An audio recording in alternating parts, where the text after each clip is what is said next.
Yeah, I think it was a tale of two halves. I think we played really well in the first half. I think we were struggling.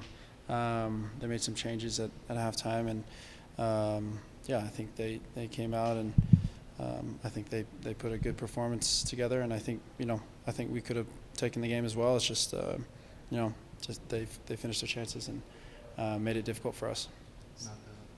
Not the circumstances you would have wanted for your return, but how does the hammy feel, and how did it feel to be back on the pitch? Yeah, I mean the club was patient with me and made sure I was full before I came back. But yeah, I feel good. Good to get 30 minutes out there and yeah, just get my feet back under me. Obviously the circumstances weren't the best, but it's good to get some minutes and prepare for playoffs. Sam, business end of the season, you guys have played, is it 40 games now, Peter? It'll be 40 games with Leagues Cup and everything. Nobody's 100% at this point. We just talked about how you're handling things, but how do you think the team's handling the fatigue and the energy levels?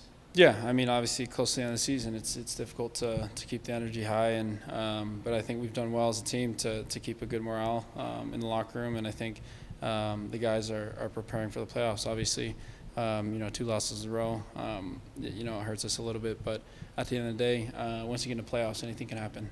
So I think the team's just preparing for the playoffs. Obviously, we want to win these next 2 games. I think those are more important, in the short term, but yeah, in the long term, I think we want to make a run in playoffs. What did you see working from your perspective on the bench in the first half, and then what kind of changed before and after you went into the game, and what did Galaxy kind of do to make you guys uncomfortable, or do well to get the opportunities they did? Yeah, I think there's a lot of energy in the first half from the whole team. I think we pressed really well. We didn't get many chances to build out. I think in the second half, we were a little behind it. They played a little bit deeper and got their guys on the ball that they needed to get on the ball, and they opened up the game for the whole team. So I think just going forward, we just need to learn from it and pick our battles when to press higher and drop deeper. But at the end of the day, it's a football match, so yeah, at the end of the day, anything can happen.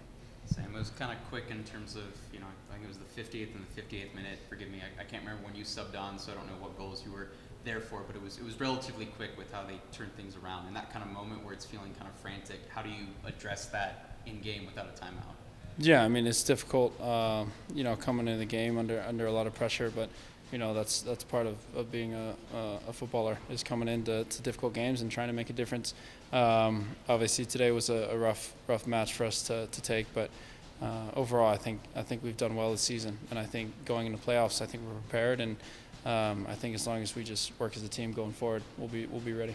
Sam, the quick turnaround with Seattle on Saturday, I believe it was 3-0 the last time I checked, over Vancouver. They're coming in on a high, so how do you address that given the feelings of tonight's loss and make sure that you really put out a statement performance in the last home game of the season? Yeah, I think us playing at home is a big advantage for us, the fans being there, and obviously we've done well at home this season. And I think Seattle coming here, it's difficult for them, different environment than they're used to. And I think we're prepared. Every match is a new match. So I think we've done well against them, early in the season. And I think we're prepared for the next match. And on another note, Zach getting the call up to the national team camps, you understand what it's like to be in that position. What was kind of the message from the guys, from you, the rest of the defenders on that back line, just to show continued support and, for your guy? Yeah, I mean, Zach's my guy. I love that man. He deserves it. He's played so well this season. He's made a lot of saves for us. He saved us a lot of times, and I think he deserves it. I think he deserves a chance to be in the mix, and for me, I think right now he's shown that he's one of the best keepers in the U.S. and obviously getting called into camp proves it. So I'm very happy and very proud of him on how he's done this season.